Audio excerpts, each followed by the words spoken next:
Hey Drawing 2, it is day 2 of online schooling, and we are going to kick off how to continue on with our hand project that we started before we suddenly ended up on this little break. So you guys, before we left, we were talking about hands, and we went through the different layers of the hands, whether it be the bones or the tendons and the tissue that's underneath the skin. Then we talked about the skin.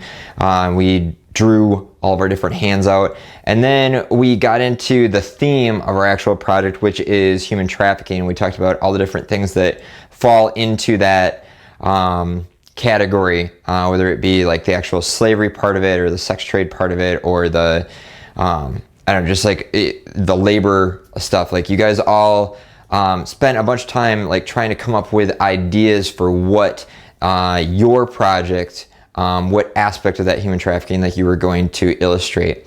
And obviously you guys, the hands were supposed to be a major part of that drawing. So a third of the image needed to be hands, and it could be a hand, it could be multiple hands.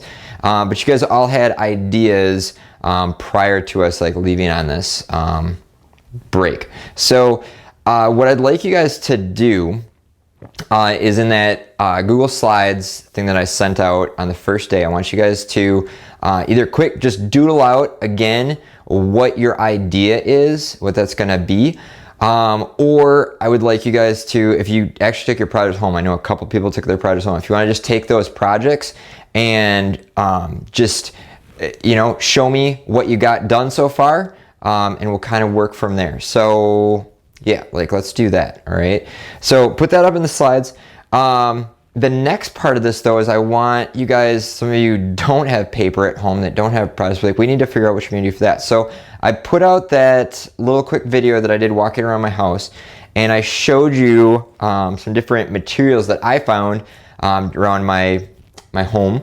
And I'm just gonna show you maybe how to start the project off with those things. So number one, you could use a brown paper bag, and like this paper bag is, I measured it before, it's like 11.5 inches this way by 17 inches that way, and I think that's a great size to work on. And that's just like this panel, and so actually I kind of slit this already and cut the size, so I just cut this part off, but then I would have a great 11 by 17 inch clear canvas that I could use. Okay. Another option would be, like I said, go through your junk mail or your parents' junk mail or whatever. And so obviously there's stuff on this side, but this side is a clear white piece of paper. And so if I take a few of these things, so I've got like that, and I've got this envelope, like an envelope, if you kind of unpack it. If I do that, I've got these, again, I'm starting to get some length to this. So this is about 11 inches. And then if I just kind of keep moving this across, I can easily end up with, a piece of paper, if I combine these all together, that, is about that 11 by 17 that the brown piece of paper was. So this is huge. So I need 11 by 17. So what I can do then is this envelope, I don't need this part right here. So I can kind of cut that off. Put that over there. I don't need these little tabs. And you know what, you guys, if there's some layers to your paper, it's just gonna make it more interesting.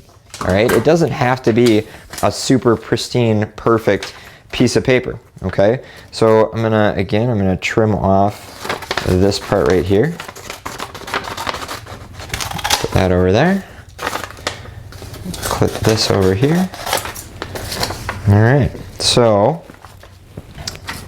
let's see. Yeah. All right, so you guys, with this, to make this all one big piece of paper, I could use glue, and I assume that some of you at home have glue that you could use, but some of you might not. And so I was thinking about what we could use instead. And so I found, I had some log cabin syrup, all right? And I know this sounds weird, but I was thinking about how the fact that sometimes you drip some syrup on something and they stick together. I'm I bet that would work just fine for some glue. And so I'm gonna just take a little bit. I'm just gonna use my finger. I have a brush sitting right here, but I'm just gonna use my finger instead. And I'm just gonna like put a little bit of this syrup right along this edge. Okay, little DIY project here, all right? Definitely don't want a lot, just like a little bit. I think we're early enough in the season not to have an issue with ants. And you just like lick it off, like it's way better than regular glue. Okay, and I'm just gonna put this on here, press it down. All right, try to be kind of neat about it. Try to like line this all up or whatever. All right, but boom, big sheet of paper right there. Okay, so you guys, this works really slick. And then we're gonna just use this piece of paper. And again, you guys, there's gonna be some creases on here and there's gonna be some weirdness to it, but that's okay. Like, I'm not too worried about this being this like pristine, perfect piece. This is our, I don't know, our isolation pandemic, you know, whatever artwork. And like, it's gonna look different and that's okay. So you guys, for tomorrow, what I want you guys to have done is I want you to have a piece of paper, okay? Like I said, it's close to 11 by 17. I mean, 12 by 18 is like the normal big sheets of paper we used.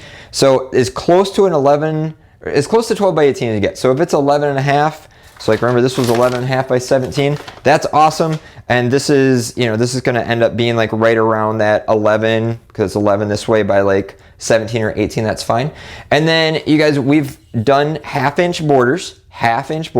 So, you know, remember like how we just mark on here 1/2 inch and we mark a 1/2 inch over here and we connect it. So I just want you guys to make a border around the outside of your river, whether it be a paper bag, whether it be this. If you have a 12 by 18 piece of paper, great, you should use that. But if you're just making pieces of paper, if you're gonna use the paper bag thing, that's totally okay. So you guys, yeah, I think this is going to be fun. I think it's kind of an interesting way for us to go about this. It's a little bit different, but that's totally all right. So if you have questions, shoot me an email or put a comment up on Google Classroom, like under this video.